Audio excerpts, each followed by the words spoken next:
A lot of people that feel as if the media and music has a very large part in what we're seeing today with our society, and especially our youth. Yes.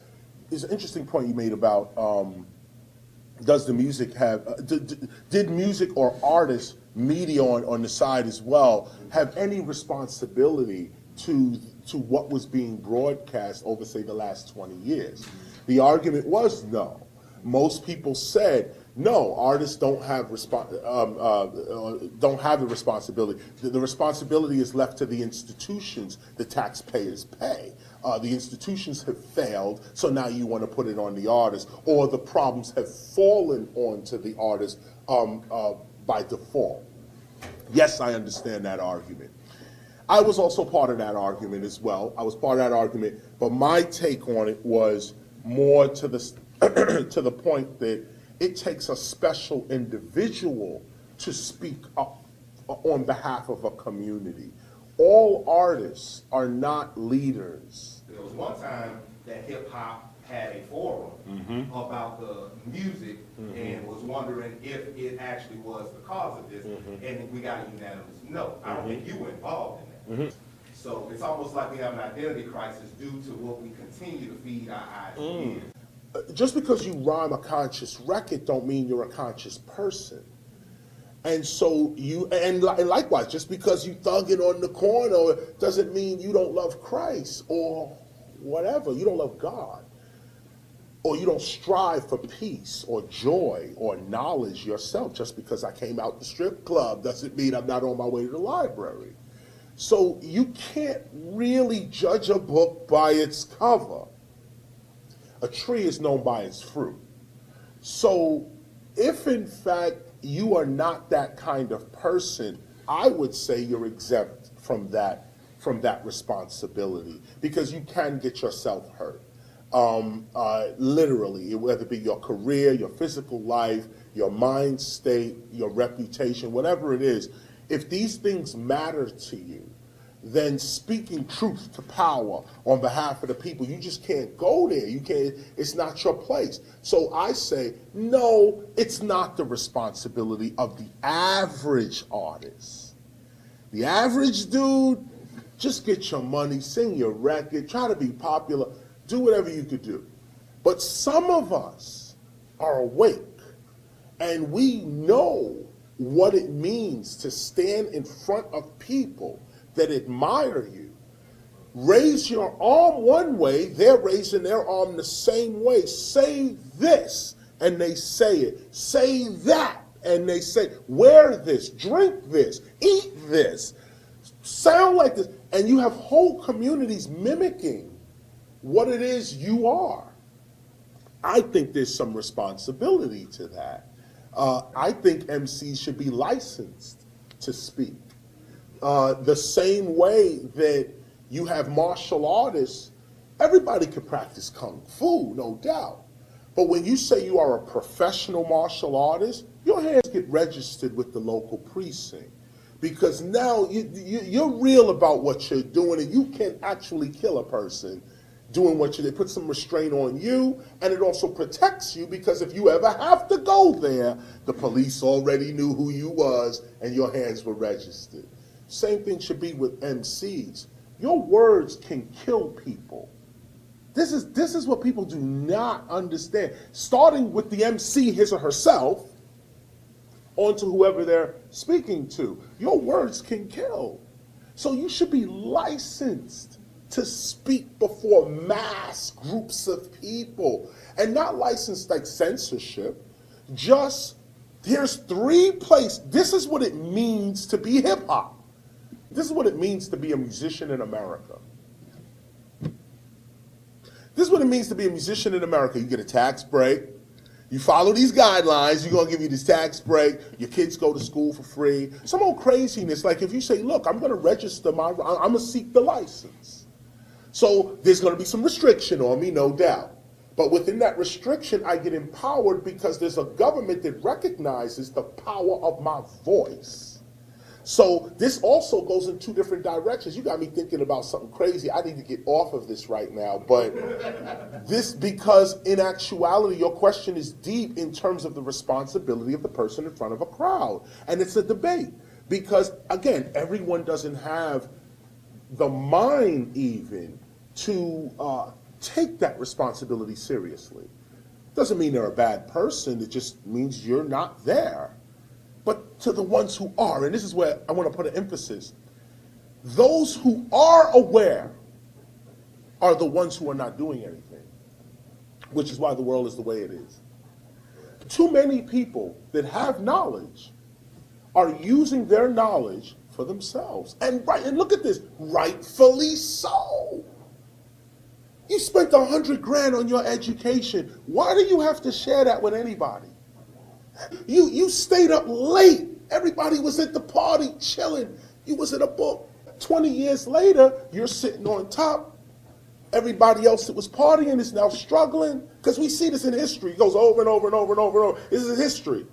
The one who stays home and studies and fills that head with knowledge and sees a whole new world gets that world. The other people who said, nah, I'm not, bam, you stay on the wayside. Now I'm sitting up top and you're saying I should come out of my paradise to mess with you when we both had the same opportunities.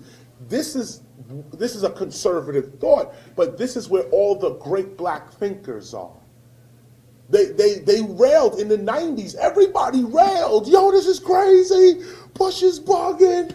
The system's gonna collapse. Oh, they told Dr. Cornel West, get out of here. Who are you? They threw him out of Harvard.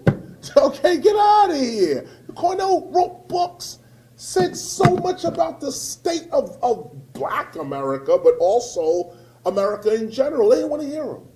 They didn't want to hear him. Tavis Smiley, he got fired from BET.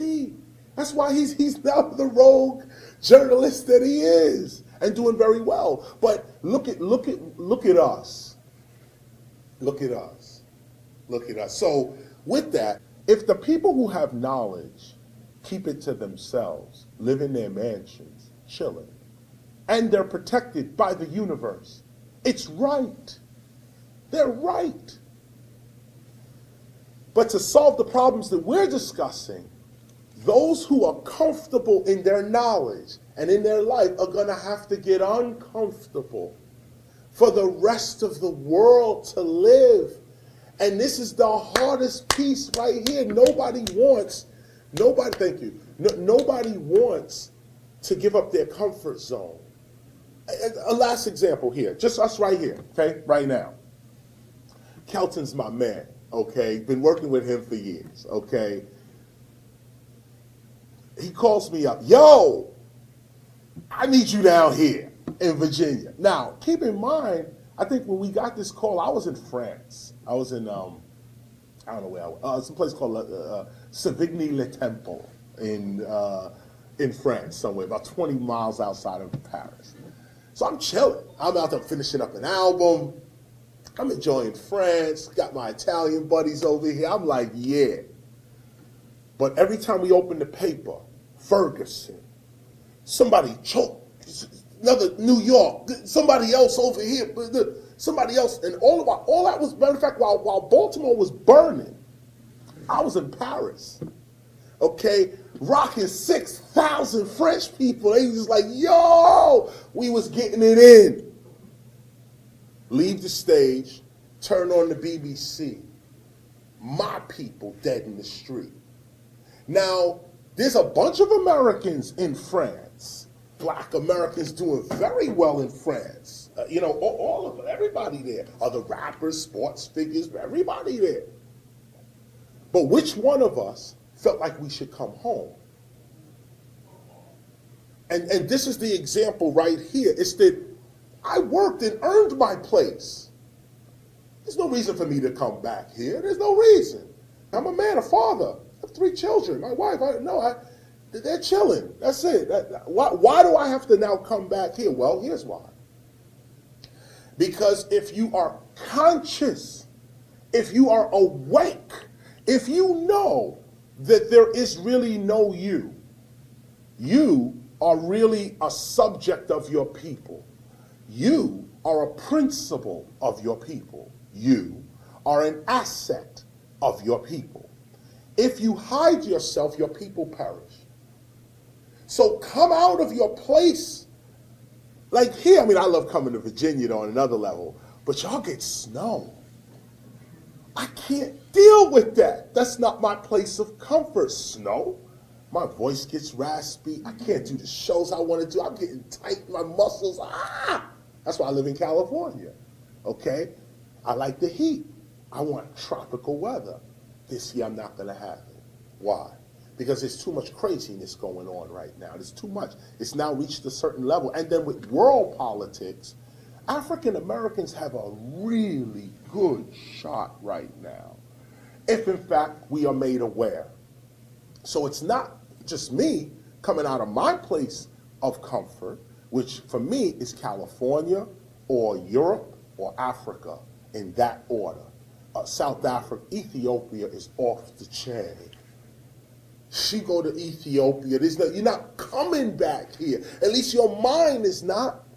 You know, Ethiopia's South Africa, people are rising up there. You land in South Africa, you feel the energy like, yo, these people want action here. They're sick of the nonsense here. They're not passive in South Africa, not at all. France, that's all on the TV. Why was I finishing my album in France? Because that's the ghetto, that's the hood. The whole of Paris, they sell us here. Paris is a white tablecloth with a wine glass or something, a piece of fish or something. That's not Paris at all. The whole of Paris is like Brooklyn, like in the 80s. The whole of Paris, not the whole of France. France still got Marseille, Lyon, Nice. You still got these little resorts you can go to and chill where the rich people are at. Okay, that's where. But the city, Paris. You talk about real hood life, they living it out right there. And why? All businesses are paying up to 60% taxes. 60% taxes. Every dollar you make, 60 cents of it goes to the government. Every business is enslaved to the French government. Every French business. This is why the country's the way it is. But African Americans, as a government, can step to the French people and say, yo, we got jobs for you. We can help you. We can do, and how do we help? First of all, well, I'm not going to get into that, but it was Socrates' theory of the social contract theory, where you get craftspeople together and you build my house, I cook your food. We both cook, he does security, but he gonna build his house and I'm gonna cook his food, he gonna secure us all. Then somebody else got medicine. Well, he don't build a house, he don't cook food, he don't do security, but he got medicine. So we use his medicine, he heals us, we give him security, house, and food. This is what, right. But there's no one anymore. There's no unity anymore. There's nothing united. So there's a long answer to the media question. Hey, for more of The Video Show, log on to thevadioshow.com. And while you're at it, subscribe to our YouTube, The Video Show.